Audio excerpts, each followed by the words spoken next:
Hi చిన్నారులు, ఈరోజు కథకి మళ్ళీ స్వాగతం.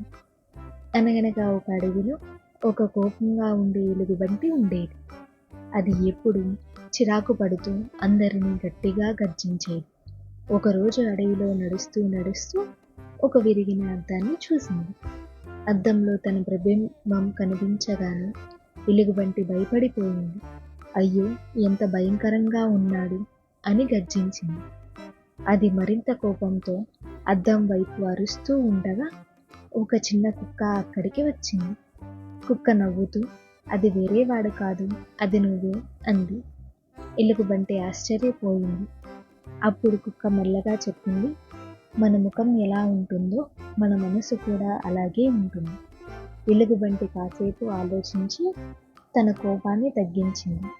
ఈసారి అద్దంలో చూసినప్పుడు అది నవ్వింది. అద్దంలోనూ ఒక దయగల ఎలుగుబంటి కనిపించింది. అప్పటి నుంచి అది అందరితో ప్రేమగా ఉండసాగింది. ఎందుకంటే మనం ఎలా మారితే ప్రపంచం కూడా అలాగే మారుతుంది. కోపం భయాన్ని పెంచుతుంది, కానీ చిరునవ్వు స్నేహాన్ని పెంచుతుంది. అర్థం చేసుకోండి చిన్నారులు.